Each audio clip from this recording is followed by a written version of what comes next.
Welcome, Pewter Report readers, viewers, and listeners to a brand new edition of the Pewter Report podcast. It is a Wednesday edition of the show. We're going to talk a little bit more about the big free agent signing that the Bucs made yesterday, which was Akiem Hicks. They addressed the defensive tackle position, but we're also going to spend a lot of attention on the show about what's next for the Bucs. Who's next? Who are they going to sign next? And it seems like that edge rusher is that perfect position that they should address. Get that fourth outside linebacker, another veteran to just be there just in case something goes on with Shaq, Barrett, or Tryon-Shoyinka. So we got a lot to get into on this show. I'm your host, Matt Matera, and joined with me is SR Scott Reynolds. Scott, how are you, my friend? Good. How are you?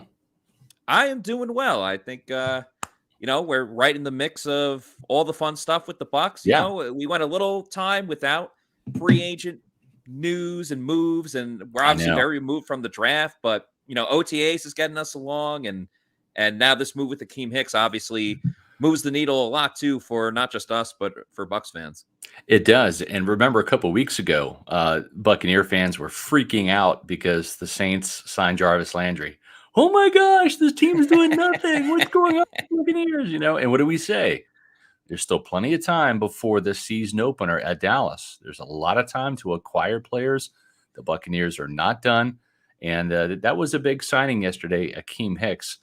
And, we'll get into that. And as you mentioned, I think the Buccaneers are going to sign another edge rusher. We'll talk about some of those names today. But we also said last week when we had Will Golston, Bucs defensive lineman, on the show that we were going to be trying our best to get more Buccaneer players, coaches, front office staff, etc. And we do have another special guest lined up tomorrow. That would be Bucs wide receiver Cyril Grayson. And we're excited to have him. You might remember him for being the hero of the Jets game, catching that pass from Tom Brady.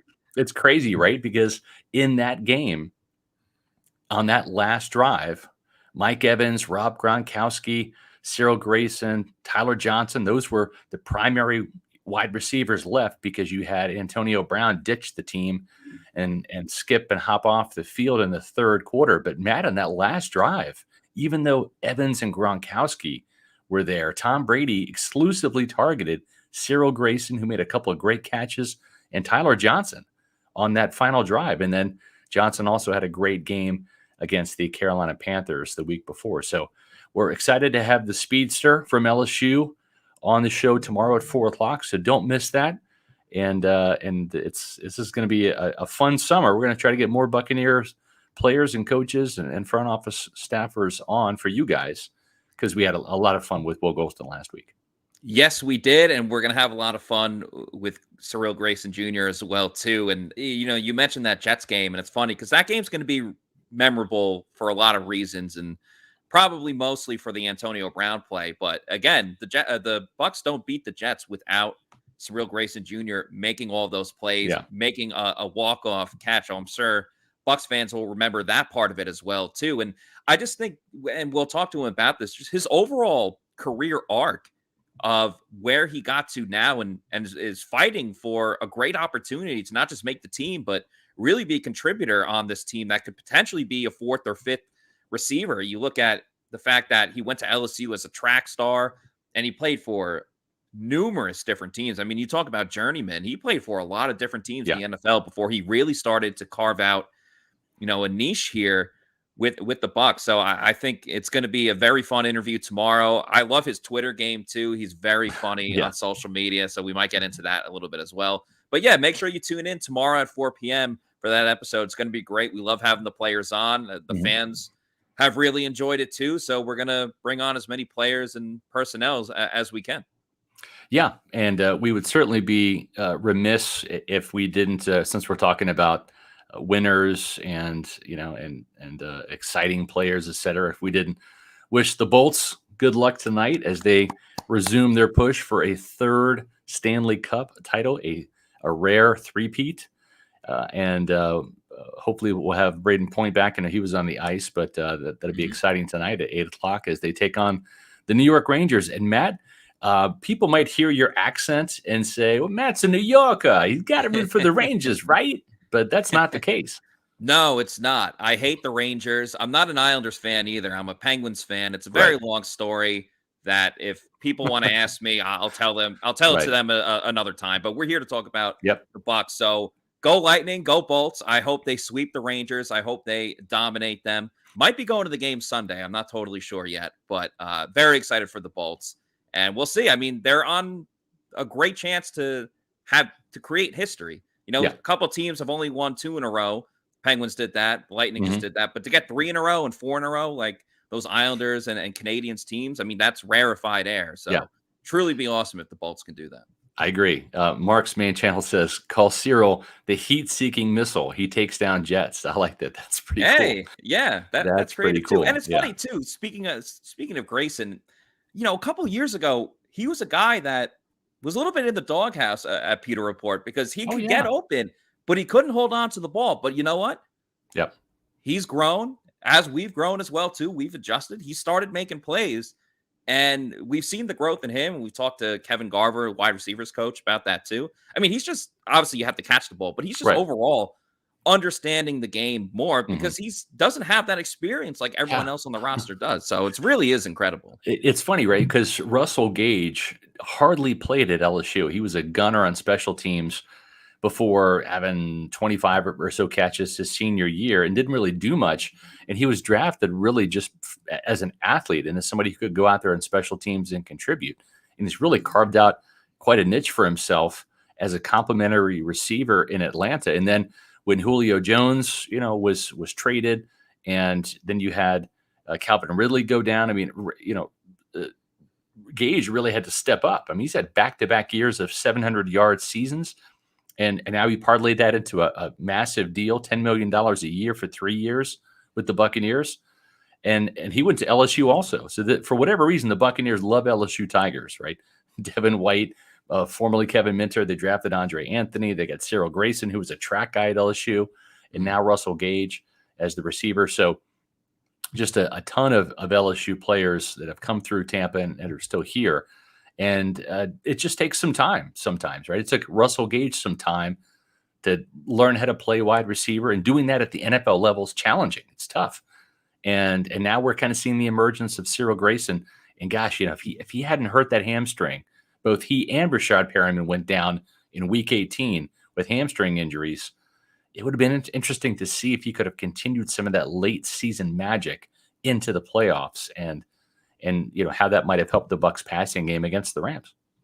Yeah, I think he could have been a huge help in that playoff game, just on again the trajectory that was going on with him, and we'll see if he can continue that. He hasn't been out at OTAs, or at least recently from what we've seen, he's been Right. working out individually. But as Todd Bowles talked about with Russell Gage, and as we saw with Cyril Grayson Jr. as well too, it's OTAs. There's no reason to push anything that's Right. a little too seriously going on with them right now. So I'm Yeah. sure, Grayson, Well, he was working out, he was stretching, he was getting some running in. So I'm sure he'll yeah. be fine by training camp. We'll find out a little bit more tomorrow. But another Well, thing that you should find out more yeah. about is Speaking Celsius of energy push drinks. things, we're going to push some Celsius right now, folks.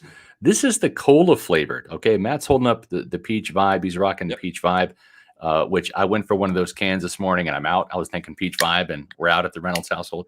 So this is actually Celsius number 2. I had a tropical vibe today, and that's one of the newer flavors. The newest flavor, of course, being the Arctic vibe, which is selling out fast everywhere. Arctic vibe, tropical vibe, peach vibe. Those are some tremendous flavors. There are an assortment of flavors, as you can see. A lot of them fruit flavored, right? They've got some green tea flavored. They've got a lot of sparkling beverage flavors. But folks, if you're not maybe into the fruit flavors, which are delicious, and I am, but if you want a nice change up, or let's say you're not into the fruit flavors, the cola flavor tastes just like your favorite cola beverage. And what's great about Celsius, aside from the great taste, is no preservatives, no artificial flavors or colors, 7 essential vitamins, 0 sugar, so you get all the energy you need without that sugar crash later. Folks, it's energy to live fit. It is essential energy. Do yourself a favor, go to Amazon.com and buy some. Do the subscribe and save to ship it right to your house, and you save money that way. Or you can go to Celsius.com, click on the store locator, and type in your address. Find the places that sell Celsius near you.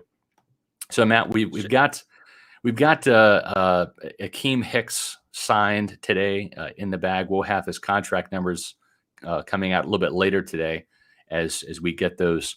But what it looks like right now is, and I know that some people kind of maybe freaked out a little bit because they saw the headline. And that's part of the reason why I wrote the headline, because knowing Drew Rosenhaus, when Drew Rosenhaus announces a signing, and he does that through the national guys like the Schefters, the Rappaports, et cetera, they put out the maximum contract value. Okay. So that just kind of comes with the territory. And then later today, the numbers actually come out.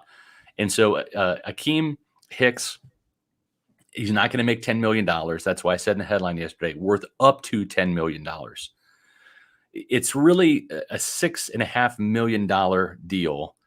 So it actually puts him less than Ndamukong Suh made in terms of base salary. Suh made $9 million in each of the last 2 years. Then his first year, he did 3 one-year deals in a row. His first year, 2019, Matt, $9.25 million. The last 2 years, $9 million. So Hicks is actually going to be cheaper than Ndamukong Suh, $6.5 million. Then he's got $1.5 million for per game roster bonuses because he's been injured, right? I mean, that's the one thing that's great about Suh was you could always count on him. He never missed a game in his NFL career outside of being suspended. So he has been an Iron Man when it comes to injuries. Hicks has played in, I think, 29 games over the last 3 years. So he's missed about 20 games due to injury. So that $1.5 million, that may or may not be in his pocket, depending on if he's staying healthy or not. Then he gets an extra $2 million because that takes it from $6.5 million up to $8 million. Then there's an additional $2 million he can reach for Bucs wins in the playoffs. If he makes the Pro Bowl, which he did back in 2018, if he makes an All-Pro team, then he can earn up to $2 million more in incentives. So this is still a really good deal. I think you're going to see the cap number come in at around $3 million in that range. For Hicks, that means there'll be some dead money next year. That's okay. The Buccaneers, Matt, they're in an all-in type situation this year. The window of opportunity is right now. And I'm sure that the cap hit is going to be favorable to the Bucs because there's a reason that Adam Schefter specifically mentioned cap guru Mike Greenberg, who works in the front office, hand in hand with Jason Licht and Jack Davidson. Not all assistant GMs always get mentioned by, reporters and stuff like that. So, Greenberg is doing something nice there. And that was the big thing that we talked about yesterday for a little bit. We talked a lot about many things on the show yesterday. But one of the things was, okay, $10 million. Well, that's what Suh wanted. But as you said, that's just, the agents really hyping it up. There's the trio, the holy triumvirate that is, building one of the best rosters. Jason Licht, Mike Greenberg, and there's Darcy Glazer. That's true. Yeah, I mean, she's an owner. She's part of it too. Yeah. She's the one writing the checks. So, but yeah, Greenberg and Light have done tremendous work. And I tell you, folks, it's one thing to have a personnel guy. It's another thing to have a personnel guy and a cap wizard, and that's exactly what Mike Greenberg is. And so, when you can find and attract talent, and then get that talent for, at or below market value, and maneuver the cap to where you create some flexibility to continue to add players, Matt. That's what the Buccaneers have done. And so when we talk about the Buccaneers, going all in, a lot of Buccaneer fans look at what the Saints and other teams have done, and they say the Buccaneers really aren't going all in. But in fact, they actually are. I mean, here's what they've done this offseason alone. And why don't you just comment on this? I mean, comment on the offense here, right? You got Rachaad White came in via the draft. And they've added some other players, right? The Cade Ottens, the O'Keefes and stuff. We're talking about the first, second, and third round guys, right? We've included Rachaad White, Luka Decky, and Logan Hall, the first 3 picks on this list here. But there are also some key free agent additions as well.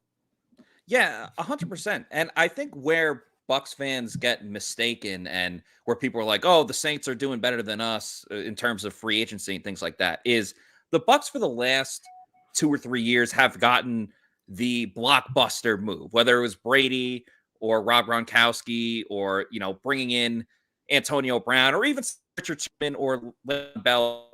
One or another were like a household NFL name where this might not necessarily be the household names that you have expected over the last 2 or 3 seasons, but there are upgrades around the board. I mean, starting with Rachaad White, yes, he's a rookie. I understand he hasn't played a game yet in the NFL, but the Bucs, again, have had a game plan. They set out for things, whether it's getting a receiving running back or a defensive tackle with a good first step that is able to pass rush. They addressed that right away with Rachaad White. We all know Ronald Jones, his issue was he couldn't catch the ball.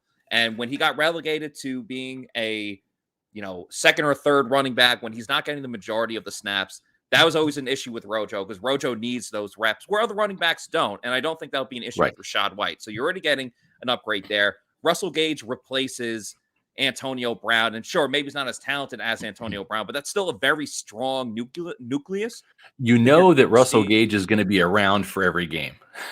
Yes. Yeah. He's you're not going to have suspended. to worry about headaches. Yeah. You're not going to have to worry about headaches or things like that. And then you look at Shaq Mason. People already said that he's a better offensive lineman than Alex Kappa, and they got him for less money than what Alex Kappa signed with Cincinnati. So across the board, you're talking about just upgrades or keeping everything intact, and you're not just taking something that's broken and putting duct tape on it, all right? You're actually gluing it together, and you're making sure you have a strong core right then and there on offense and on defense as well, too, with this move of Akiem Hicks and obviously Logan Hall. You have your group up front that you can rely on, that you're going to believe in this year. And you have insurance policies, of course, with Keanu Neal and Logan Ryan. Yeah, and I think, too, it's like you look at sticking at the offense for a second here. Yes, Luka Decky, should he win that left guard job, and my guess is he will at some point, whether it's opening day and they decide to go with Stenny, or as we've just seen this team do, right? We saw it in 2020. Yeah, we're going to throw Antoine Winfield Jr. in there in the first game against the Saints. We're going to do the same thing with Tristan Wirfs. They don't even need a damn preseason, man. These are rookies. They're ready to go. So whether it's Gadecki or Stenny or whoever wins that left guard job, not going to be as good as Ali Marpet day one. Like, that's a given. Right. but at the same time, though, like you were saying, Rachaad White should be an upgrade over Rojo. Russell Gage, is he as dynamic as Antonio Brown was? Well, we saw in Antonio Brown, who was in his early 30s after some injuries, and we saw some good games from Antonio Brown, and we also saw some games that were okay. And with Russell Gage, he's an ascending talent. We'll see. Shaq Mason, as you mentioned, Fred Johnson, right? We saw Josh Wells have to step in with a gimpy leg to fill in that Rams game for Tristan Wirfs, right? So now the Buccaneers have bolstered that offensive tackle position even more with another option who can play left and right tackle with Fred Johnson. And Matt, I'm going to go back to the Super Bowl team in 2002, that the first championship team that Tampa Bay had. It was Super Bowl 37. And what was different about that Super Bowl team from the earlier years, from 99 when they came close against the Rams, and 2000 and 2001 when they fell short under Tony Dungy of getting at least back to the NFC Championship game and ultimately making the Super Bowl, was it wasn't the stars, right? This was a team that still had Mike Allstott. It still had Warren Sapp and Derek Brooks and Rondé Barber and John Lynch, and Simeon Rice came, at the end of the Dungy years. They had a bunch of talent. They had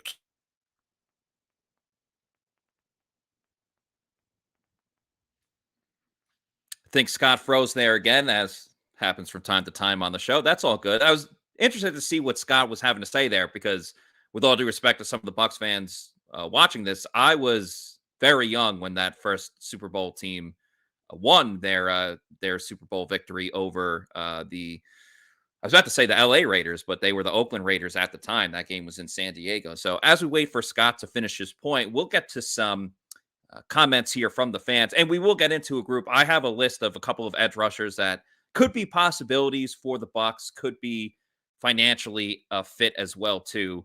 So we can get into that. Ask Scott. It looks like he's going to log on here. We got one that says, yeah, some people aren't too happy about, what Antonio Brown did at the end of the year, which, again, why Russell Gage will be reliable, because you're not going to see him do some of the antics that we saw with Antonio Brown. Scott, I think we got you back here. Yep, I am back. And what I was saying is when you look at the Super Bowl team in 2002, the stars were there, right? The Warren Sapps, the Derek Brooks, the John Lynch, the Rondé Barbers, the Mike Allstotts, they were all there in those Dungy years, but it wasn't enough to get this team over the hump. What they needed to do was to get those backups that were C grade players and turn them into at least B players. They had the A's, right? And I think last year you saw the Buccaneers, their A players were there, with the exception of Chris Godwin really at the end of the season, but they had enough A's. Tristan Wirfs was out. And so you were left with a gimpy Josh Wells. Maybe if Fred Johnson comes in and plays better than Josh Wells, who's aging, right? Fred Johnson's a younger player. And so if you can get better at some of these other spots, and I think that they've done that. Look, for example, at the Akiem Hicks deal. And everybody's kind of saying that Hicks is going to replace Ndamukong Suh, and that's really not the case. Hicks is actually going to replace Steve McClendon. And so when you look at Hicks, 32 as opposed to 36, he's a more dynamic player. He's bigger than McClendon. He's a better pass rusher. So when he gets into the mix with Will Golston and with Logan Hall, you're going to have a much better player in there than when you had with Steve McClendon last year. And I'm not taking anything away from his game. It's just that Hicks is a better player. And in some regards, Hicks is a better player than Ndamukong Suh when he's healthy. So I think Logan Hall replaces Ndamukong Suh. And what he's going to lack in Suh's experience, Matt, Hall is going to make up for with the speed and athleticism that at age 35, Suh just doesn't have. So I think what they're looking at is Hall and Hicks are going to be better than Suh and McClendon combined. Yeah, Hicks just needs to get an interception, and then it'll be without a doubt Right. an upgrade. But I agree with you, and I think what is really telling of it too, when it comes to Hicks, as we've talked about, it really just comes down to if he can be healthy, if he can stay healthy and on the field, he's going to be a force for the Buccaneers defense. And I think it's very telling too when you see former teammates of his, such as Kyle Long, his brother, and other former Bears players or current Bears players, where they're like, the Bucs got a dog, the Bucs got a great player. You see Chicago Bears analysts talking about it too. They all universally agree. It's like, oh, damn, Akiem Hicks was a great player. It sucks to see him go, but he's going to have a great time playing for the Buccaneers defense. I know Pete Prisco from CBS was like, good luck trying to run on the Bucs at all this year. And John Ledyard said something about or every year, because obviously the Bucs already have a great, defense. But also, Scott, I thought you brought up a great point about the B and C players, elevating their game for the first Super Bowl team.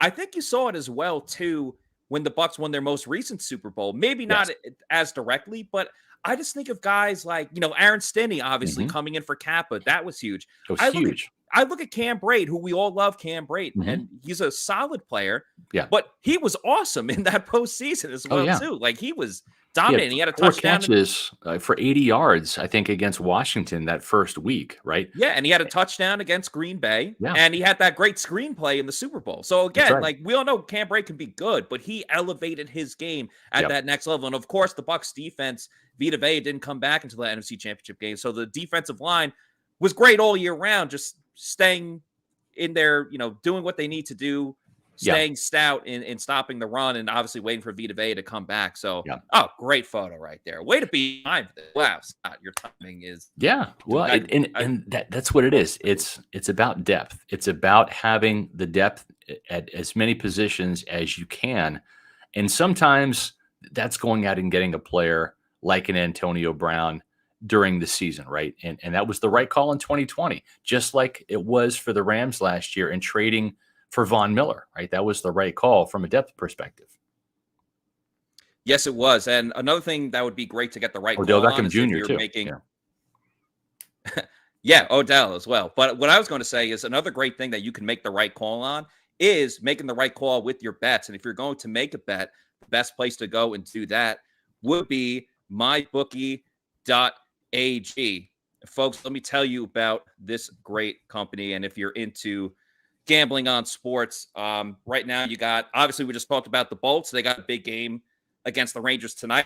If anyone saw the Colorado Avalanche against the Edmonton Oilers. That game was insane. I bet the Oh my over. gosh. Over was 7. There was 14 goals scored in that game. I believe the final score was 8-6. Yeah. So that was incredible. So you have playoff hockey, the NBA Finals about to start this week, and you got baseball going on right now as well.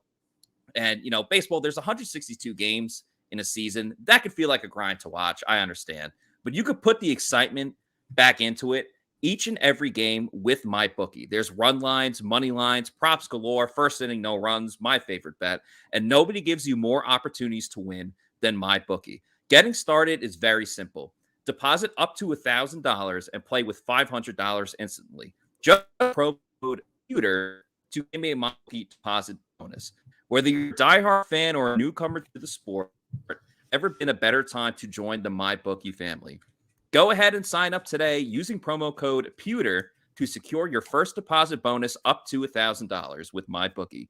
Whatever you put in, they'll meet halfway, all the way up to $1,000. So bet anything, anytime, anywhere with MyBookie. And again, that is promo code Pewter for MyBookie and MyBookie.ag. Good stuff, Matt. Good stuff. The other thing too, and let's put the graphic up one last time here. We'll get to some edge rushers. When you look at what they've done with the defensive line too, Deadrin Sanat, this is an interesting player because he's a backup nose tackle. I'm not sure out of everybody on this list here that he makes the team. He's not a lock, but you never know what's going to happen in camp from an injury perspective or in the preseason.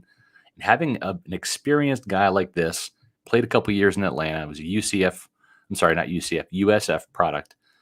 Having him where a guy like Benning Potoahi or some of the other guys that are in the mix at the defensive tackle spot just don't have much playing experience. This is invaluable too. So he may not even make the camp or may even make the team, but he'll make the camp better for the Buccaneers just because he's an experienced player. And then obviously, Matt, you hit on Keanu Neal and Logan Ryan.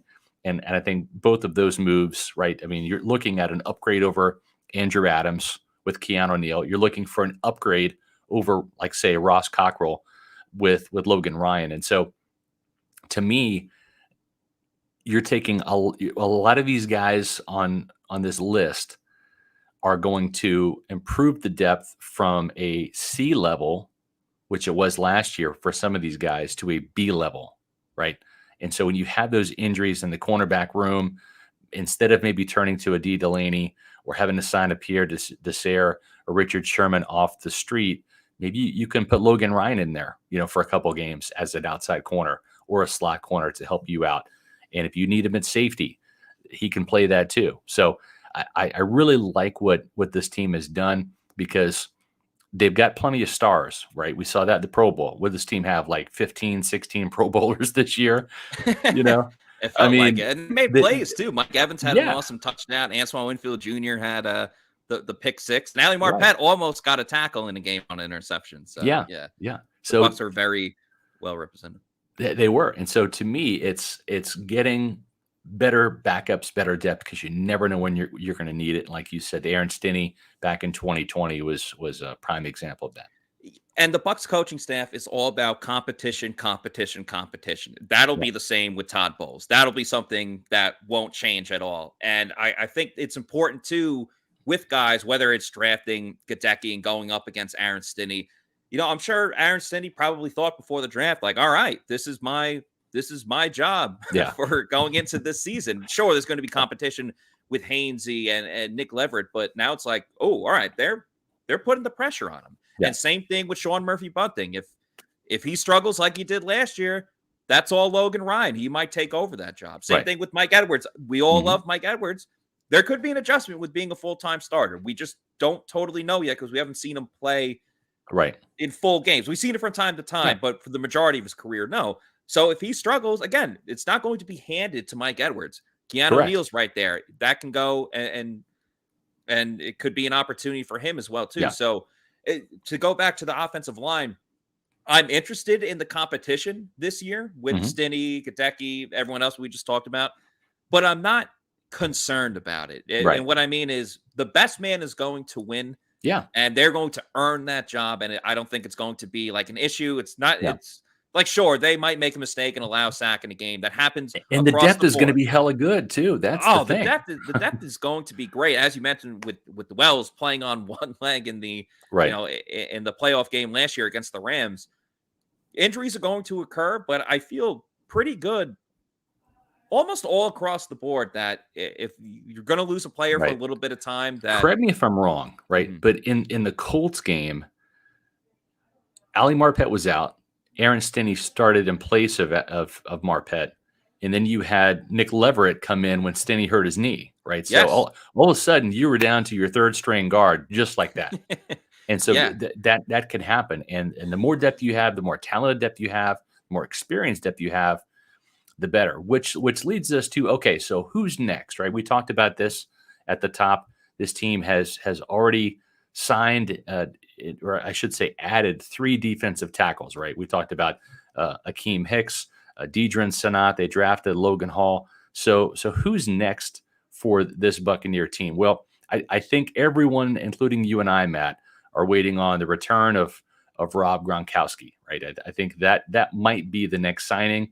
It might happen as early as next week if he wants to participate in the mandatory minicamp. If he doesn't, then you're probably looking at a signing right before Bucs training camp. So I think that's probably the next signing that we could forecast. I think, too, we've also spent a show on this, and we're going to get to edge rushers in a second because that's going to be the next position that I think the Bucs are really going to look at. But if Chris Godwin's knee is not coming along as maybe fast as everyone would like, or if it's a situation where Godwin might not be ready for the start of the season, but he'll be back sometime in September, they might want to sign a Julio Jones, right? This is a move that I think Tom Brady would applaud. And if they can work it out from a cap standpoint, and if they believe Julio Jones still has enough in the tank, which I kind of think they do, then all of a sudden your wide receivers 1 through 4 in this team are Mike Evans, Chris Godwin when healthy, Russell Gage, and Julio Jones. That's as good as you're going to find in the league. Yeah, that would be a very effective group whenever Chris Godwin gets back there. And Julio Jones, again, on a limited rep base, I think would be awesome. And we all know Tom Brady is the ultimate recruiter. But I think on top of that, Tom Brady has been able to sway opponents that he's beaten in the past, whether it was Leonard Fournette, remember the Jaguars made it to that AFC Championship game, whether it's Richard Sherman, a guy that he's had beef with before and he's beaten in the playoffs, and there's been trash talk back and forth. So I'm sure Julio Jones, at the end of the day, sure, some people are going to make the jokes like that, Brady came back 28-3, but at the end of the day, he's going to have an opportunity to win a ring. And that was one of the main topics that we talked about for why Julio Jones wants to come to Tampa in the first place, and he would get to play with Russell Gage. Also, just another plug, we have a video on our YouTube channel. We listed 4 or 5 more receivers not named Julio Jones that could be a fit, that are veteran players and could really contribute to the Bucs receiver group if they're looking for a wide receiver 4. So make sure you check out that video on our YouTube channel. Yeah, so let's dive into some edge rushers right now, because we know that this team has moved on from Jason Pierre-Paul. Heck, they gave his number 90 jersey to Logan Hall.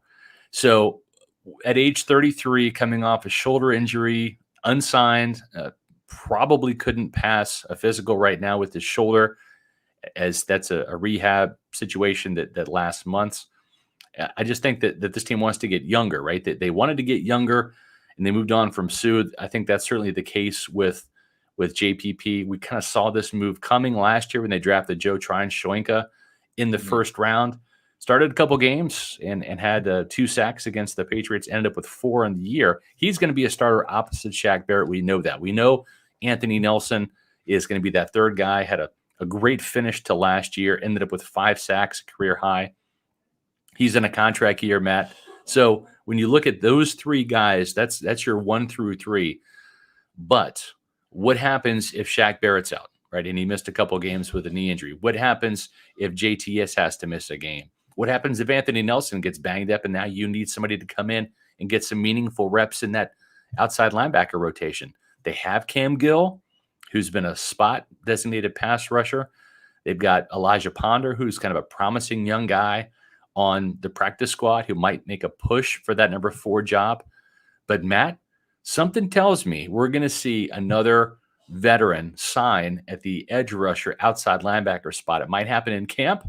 It might happen during the preseason. It might happen right before the season. But there's some guys out there right now. And I think one of those guys that's interesting is a former Buccaneer, Carl Nassib. This is a player that went out there to the Raiders, and they signed him for a big chunk of change, expecting him to be a starter, when really I think that he is a semi-starter. I think he's a better rotational player. He had his two best years, statistically speaking, in Tampa Bay. In 2018, 6.5 sacks, 6 sacks. The next year, playing for Todd Bowles in 2019 as an outside linebacker. And, he's a player that was drafted in the 3rd round by Cleveland. He lasted 2 years there. They put him on waivers. Jason Licht picked him up right before the start of the season. He wound up being a starter. The Raiders overpaid him. The expectations were too much. And I just wouldn't be surprised at all if we end up seeing Carl Nassib back. I think he might be on the Bucs short list. From a size standpoint, he's exactly what Todd Bowles loves, which is a big, long, 6'7", 275-pound outside linebacker. That was the first thing I wanted to bring up about Carl Nassib, is that he fits the mold of just these trees of defensive linemen that the Bucs are building up front. Again, 6'7", put that next to Logan Hall, who's 6'6", and Joe Tryon-Shoyinka, that's gigantic as well, and Will Golston, who's obviously, I believe he's 6'6" as well too. So from that size standpoint, absolutely it's a fit. And obviously he didn't just, play for the Bucs. He did very well, was a team captain. So you're talking about guy that would be great in the locker room. He's obviously already familiar with a lot of guys on the team, familiar with the coaching staff and that 3-4 scheme and playing the outside linebacker. And Carl Nassib is a high motor guy, which I think you obviously want in every player, but I think it's even more important, as Shaq says there, depth matters. I think that's even more important when you get a guy that, is going to be that 4th outside linebacker that might get a couple of snaps in the game if Shaq needs a little break or if Joe Tryon-Shoyinka is not on the field. Because you're going to have Carl Nassib going 1,000 miles per hour against an offensive tackle. And this is what we talked about last year with Joe Tryon-Shoyinka, where, he might not even play until the 3rd quarter, but he's going to go against a tackle that's very tired, playing in the hot Florida heat. Right. And, he's going to win some reps that way. And I think we saw that a little bit to a degree, but I think we could really get that with Carl Nassib. He played in 13 games last year, had a sack and a half. So obviously not the ideal production for the Raiders to, pay him that contract that they were giving to him.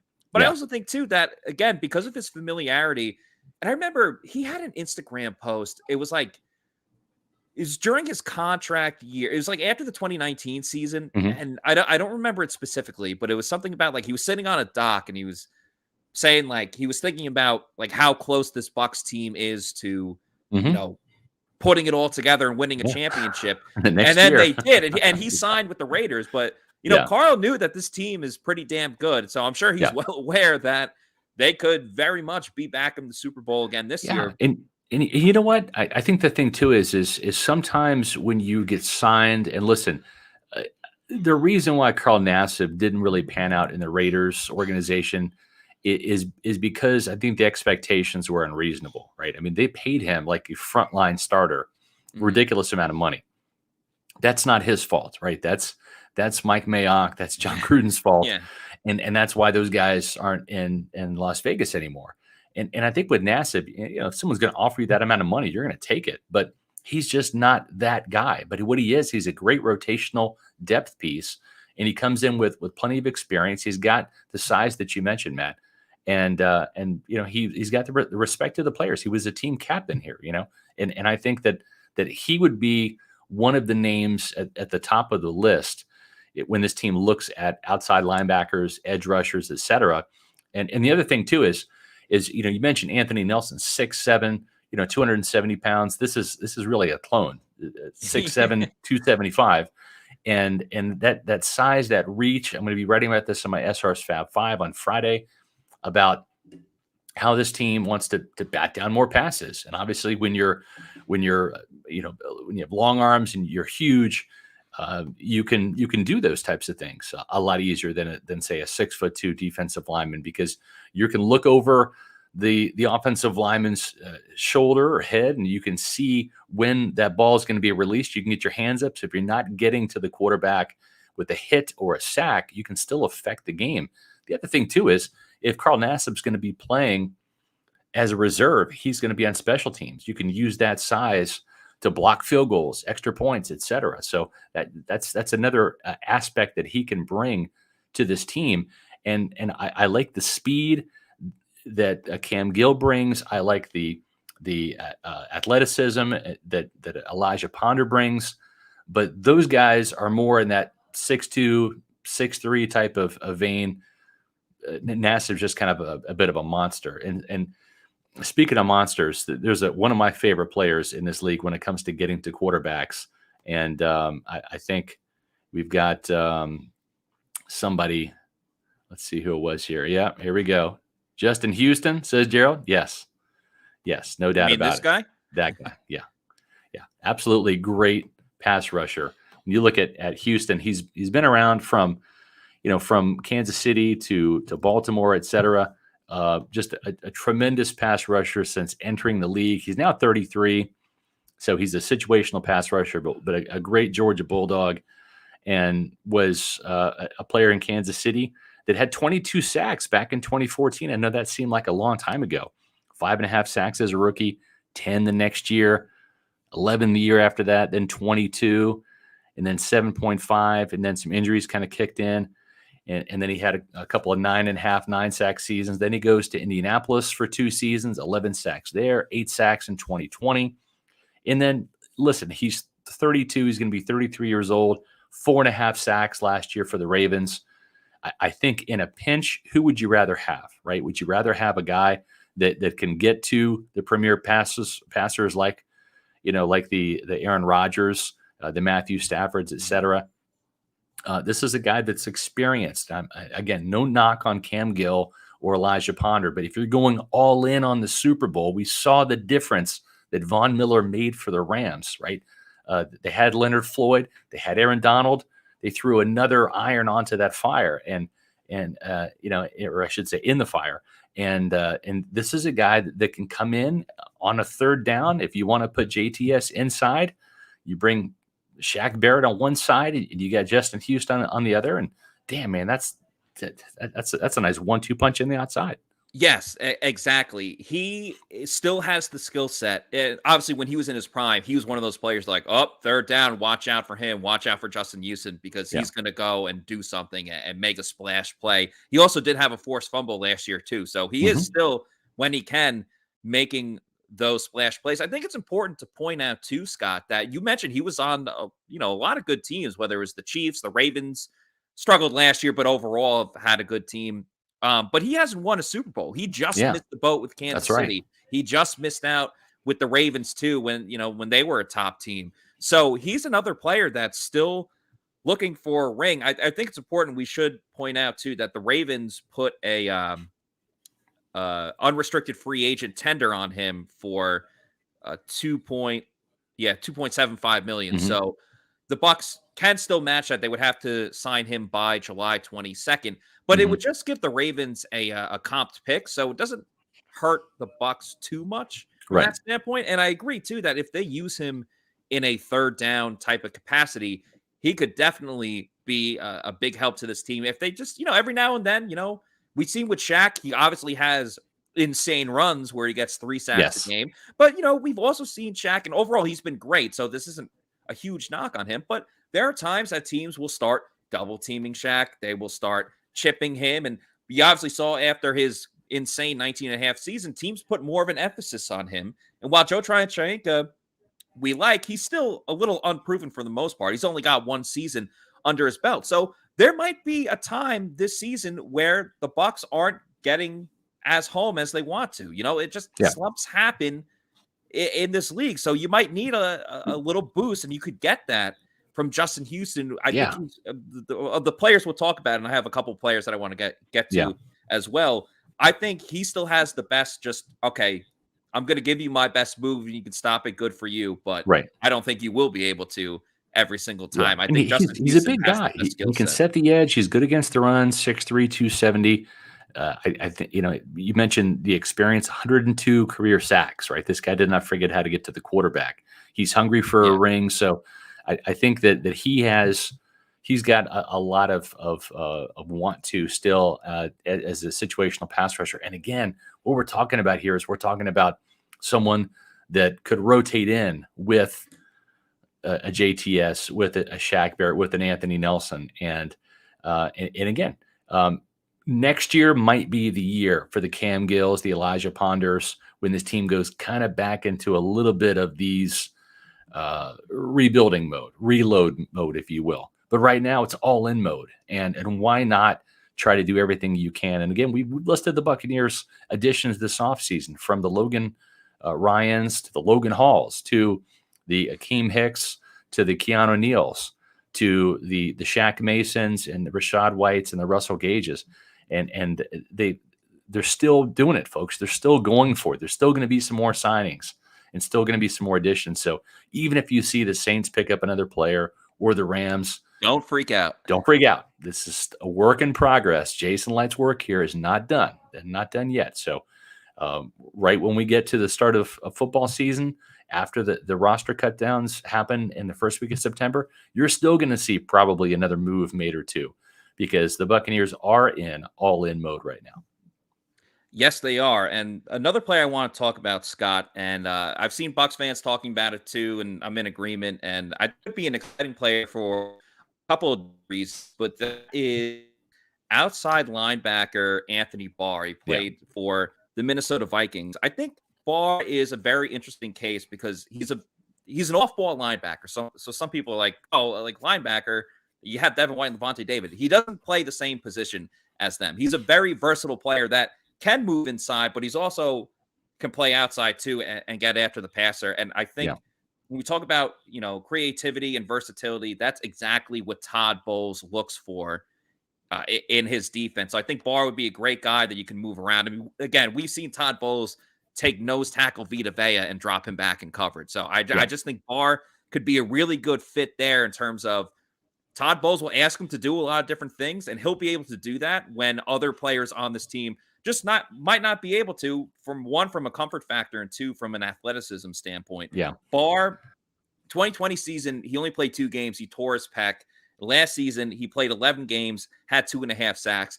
Mm-hmm. He's only 30 years old, which I know is still a little bit older, but I still think there's some tread on the tire. So again, in the ideology that he's going to be a 4th outside linebacker that's trying to prove that he still has something left. And, he's not going to get that gargantuan contract, but could still, this is an audition for a lot of players in this scenario that we're talking about. This is an audition for him to prove that he's still got something, and then maybe get a 2-year contract the next season with another team where a little more security there. So I think Barr, maybe a Super Bowl ring, right? Yeah. And a Super Bowl ring as well too. So I think Barr, with his athleticism, versatility, and capabilities to play. I mean, I don't think he's a 3-time Pro Bowl player as well too, if I'm not mistaken. So we're talking about a guy he's actually been to the Pro Bowl 4 times. And 4 times. It's interesting because you mentioned last year at age 29, he had 2.5 sacks, can still get to the quarterback, had 3 interceptions, can affect the passer that way, and along with 5 pass breakups. And the interesting thing here, Matt, and we've talked about 3 players that you've brought up, right? From Carl Nassib, who gives the Buccaneers experience in Todd Bowles' scheme, the length that Todd Bowles likes, to a player in Justin Houston that just has that experience, his hunger, knows how to get to the quarterback like no other, 102 career sacks. The interesting thing here is this is a player that has the ability to play not just outside linebacker as an edge rusher, and he's got pretty good size too, right? He's no small guy, 257 pounds, 6'5". So kind of built similarly to Joe Tryon-Shoyinka in that respect, probably about 5 or 10 pounds lighter. But what he can also do for you is give you some insurance in case KJ Britt just doesn't wow you anything more than just, say, a great special teamer. In other words, if you can't really, if you don't feel comfortable, if you're Todd Bowles, if you are Larry Foote, the inside linebackers coach, if you're not comfortable with KJ Britt stepping in for a Devin White or a Levante David at the Mike or Mo weak side linebacker, middle linebacker positions, maybe Anthony Barr, with all of his experience and playing time, can help you there for a game or two. And we've seen some of those guys, whether it be Devin or Levante, miss some time. And we saw Kevin Minter have to step in. In 2020, the results were great. I mean, Minter played well against the Washington football team and placed Devin White. Last year, you kind of saw Minter's play, kind of go downhill. That's why he's not signed. That's why the Buccaneers didn't re-sign him. So I like this selection, Matt. I mean, this is an interesting pick because he gives you some outside linebacker and inside linebacker versatility. It's exactly what Todd Bowles loves. And that's a good point, too, because KJ Britt, coaches have been hyping him up. Devin White hyped him up, but there's no guarantee until the preseason. I'm sorry, I'm all over the place here. The preseason is going to be a huge thing for him because he's got to prove that he's going to be that number 3 linebacker. We all like Grant Stewart. He's more of a special teams player, and he's not playing right now. He's been out for every single OTA practice. So this is a big year for KJ Britt when it comes to that aspect of it. Scott, I have 2 more players that I have down on this list. One is a complete, low risk, high reward one, and I'll get to him in a moment. But another player, when I was looking at some free agents, and it's a player you've heard before, and he's up there in age, but his production, you can't really argue against it. And this is Carlos Dunlap, a defensive end and edge rusher. He's getting up there in his age. He's mid-30s, but he played at the University of Florida. He's a Florida guy. Would probably like to, come back to where it's a little bit warmer compared to, where he's played in Seattle and Cincinnati and places like that. But over the last 2 years, he's only missed 1 game, and he's had 14 sacks, including 8.5 last season. So that's production. That was like what they were getting from JPP before he kind of fell off for all the injuries, this year. But I just think, again, a veteran guy that's looking to win a championship, that sack production, it shows that he's getting to the quarterback because, he's playing for Seattle. Seattle wasn't a good team last year. So getting 8.5 sacks is kind of hard to do when the team builds up a lead against them and then has to, run the ball more. You're not going to get after the quarterback. So I think Dunlap chasing a ring, the production is there. He's up there in age. But again, if it's a 1-year deal, I'm all for it. He's also huge, 6'6", 285. Yeah. And so what he can do is he can play inside and outside. Right? That's the value he gives you, is the ability to go inside and be an interior pass rusher as well as an edge rusher on the outside. That's right. And the last player, again, low risk, high reward. He tore his Achilles in December, so I'm not exactly sure when he's going to be back. But he originally began his career with the Falcons, and that's Takk McKinley. Obviously a former first-round pick, spent last year with the Browns. Hasn't really played much. He played 4 games last year, had a sack and a half, and I believe played 4 games the year before. I just think for the fact that, and we don't exactly know when he's going to be healthy again because he got injured so late, but he's only 26 years old. And I just think when he's that young, and obviously he requested a trade out of Atlanta, it hasn't totally worked in his next 2 spots, but he was a first round pick for a reason. I just think a player that young, maybe you take a chance on him, kind of like what they did with Josh Rosen at quarterback a couple of years ago. You take a chance on him. You see if, you can mold him into something. Right. Maybe he'll give you a benefit of the doubt if, you took a chance on him by bringing him in here. Eventually, when he gets healthy, that he'll sign with you next year. And that's right. I just think, again, low risk, high reward, extremely young age. Maybe you get something out of him in the middle of the season when he gets healthy. But I don't know. It was just something that crossed my mind when I was looking them up. These are all good names, and I think you make the case for every single one of them. They bring something different, but they all bring something that the Buccaneers want/need as an outside linebacker in this team. This likes to get after the quarterback. They like to blitz. They like to have edge rushers, guys that can not just set the edge, but also get after the quarterback. And we talk about depth. This has kind of been a show about depth, and the Akiem Hicks move is a tremendous depth move. I've just got the contract numbers. I'm going to be doing a story on Akiem Hicks' contract. So look for that within the hour on pewterreport.com. And tomorrow, we've got another depth piece that really stepped up big time in the game at Carolina, not just as a receiver, but also a guy that threw a great block downfield on Keyshawn Vaughn's touchdown run at Carolina. Then the next week is a hero catching the touchdown pass against the Jets, a really exciting guy that has worked on his hands, right? I was one of the guys that criticized him for having the ball bounce off his helmet, and sometimes those type of moments, they can break you or make you. It's made Cyril Grayson into a guy that has some great hands now. And we saw that catch against the Jets was no joke. I mean, that was a tremendous throw by Tom Brady with just a couple seconds left in the game, and a fantastic catch by Grayson. If only we could have seen him maybe in the playoffs. Yeah, he's developed into a much better player that has a good chance to make this team. And as you said, he was money in that Jets game. And speaking of money, the best place to manage your money and get ready for your financial future, the best place to go and do that is with Immuni Financial. At Immuni Financial, we help you live in the now. Congratulations. We're so happy for you. Thank you. And even though the now may feel very different, you still need to plan for the future. How's retirement treating you? Oh, just fantastic. I know I say it all the time, but you really got to come up to Colorado. Let's do it. All right. Yeah. We can help you develop that plan to keep you on track, so you can still prepare for tomorrow, today. Immuni Financial. Plan ahead, stay ahead. We got to get to Colorado. We must. We need to. We have to.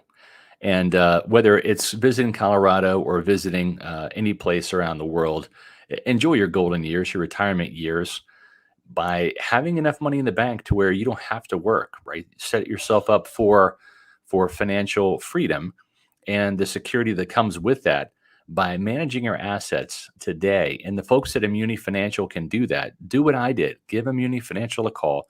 Talk to Mark, talk to David, talk to the folks over there. They're fantastic. They can help you plan ahead and stay ahead with your finances. 1-800-868-6864 or visit them on the web at immuni.com. It's more than just legacy planning, folks. It's more than just brokerage and advisory services for, if you want to play the stock market, if you want to get into the mutual funds game. It's more than just retirement accounts. It's also college savings accounts and insurance services. With over 40 years of experience in the Tampa Bay area, let Immuni Financial help you plan ahead and stay ahead. They're a tremendous sponsor of us here at Pewter Report, not just on this podcast, but also in the Bucs Monday mailbag. So do us a favor. Help us and our sponsors out by giving them a call or visiting them on the web at immuni.com. Even if you have a financial advisor, even if you have your portfolios with another company, it never hurts to have a second opinion, especially when your financial future is on the line. So, Matt, we've had a great show today. And again, we're going to have some more great content on pewterreport.com. I've got the inside Akiem Hicks' contract story coming up. We'll have more great content, a new Fab 5 for you on Friday. And we would be remiss if we didn't let you know that we're approaching 8,500 now, on our way to 9,000. And we want you, Pewter people, to become a subscriber to the Pewter Report TV YouTube channel. And when we say subscribe, it's free. It just means hitting a button. That's all you got to do. So make sure that you're doing that. And Matt, what else do we want them to do? Like, subscribe, retweet, everything else in between, because it helps our algorithm. Again, It's free. All it does is it lets you know when we're going live, when we have other videos coming out. It helps everyone that's a football fan, or maybe you're a Bucs fan and you haven't heard about Pewter Report, but then you want to see our interviews with Will Golston, our upcoming interview with Cyril Grayson Jr. I mean, we got a lot of different content on our YouTube channel, on pewterreport.com as well. So by hitting that like button and subscribing, you're just helping everyone else know about Pewter Report, finding it in places that maybe you haven't found before on YouTube. On this channel, which is a huge platform. We're trying to grow ours as much as we can. So if you guys appreciate, these podcasts, the short videos, obviously when the season gets here, we're going to have more Pewter Game Day, which I know you guys were a big fan of that. We'll That's do right. live streaming again as well too. So by hitting that like button, it helps us, and it helps us help you. So please go ahead and do that. Yep. Another great show. We appreciate all you Pewter people for joining us today. We love the interaction. We love reading your comments, your questions. We put some of them up there. We appreciate the super chats we've gotten this week. And we appreciate you guys. Thanks for checking out Pewter Report on Facebook, Twitter, and Instagram, and also the Pewter Report TV channel on YouTube, and of course, pewterreport.com. For Matt Matera, I'm Scott Reynolds saying we'll see you tomorrow with Cyril Grayson, Bucs wide receiver, here on another edition of the Pewter Report podcast.